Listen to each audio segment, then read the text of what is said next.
Hello hi friends, welcome to Divi channel. ఈరోజు మేక తలకాయ కర్రీ చేస్తున్నాను.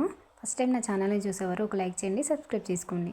ముందుగా గ్యాస్ పైన గిన్నె పెట్టి వేడెక్కిన తర్వాత ఆయిల్ని వేసుకోవాలి. ఆయిల్ వేడెక్కిన తర్వాత ఆనియన్స్ని వేసుకోవాలి. ఆనియన్స్ని ఆయిల్లో బాగా వేయించుకోవాలి. ఆనియన్స్ వేగిన తర్వాత ఇందులోకి మనం ముందుగానే కడిగి పెట్టుకున్న తలకాయ ముక్కల్ని వేసుకోవాలి. తలకాయ ముక్కల్ని ఆయిల్లో బాగా వేయించుకోవాలి. ఇవి వేగడానికి కొంచెం టైం పడుతుంది. ఒక 5 మినిట్స్ మూత పెట్టుకొని వేయించుకుందాం. 5 మినిట్స్ తర్వాత మూత తీసి కొంచెం ఆయిల్లో వేగుతాయి.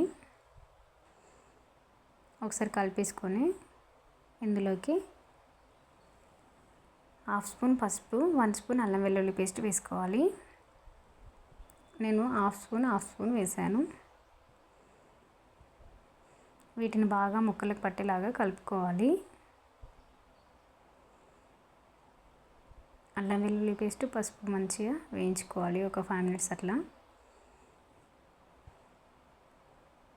తర్వాత ఇందులోకి 1.5 స్పూన్ కారం వేసుకోవాలి, 1/2 స్పూన్ సాల్ట్ వేసుకోవాలి. వీటిని కూడా ముక్కలకు పట్టేలాగా కలుపుకోవాలి. అడుగంటకుండా కలుపుకోవాలి.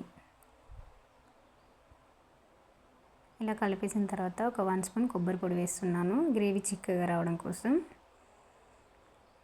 కొబ్బరి పొడి ఇప్పుడు వేసుకుంటేనే మనకు మంచిగా కొబ్బరి ఇట్లా బయటకు పడకుండా ఉడికిపోతుంది అందులోనే.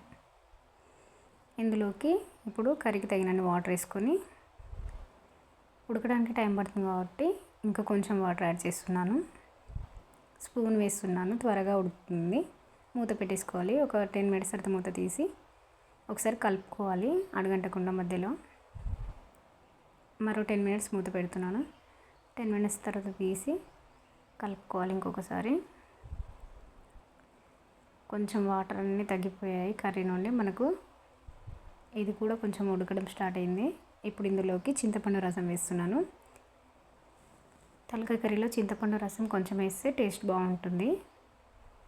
ఒకసారి మూత పెట్టుకోవాలి. 5 మినిట్స్ తర్వాత మూత తీసి మరొకసారి కలుపుకొని ఇందులోకి పుదీనా వేసుకోవాలి. అలాగే కొత్తిమీరని కూడా వేసుకోవాలి. 1 స్పూన్ గరం మసాలా వేసుకొని మంచిగా కలిపేసుకోవాలి. మనకు ముక్క కూడా ఉడికిపోయింది.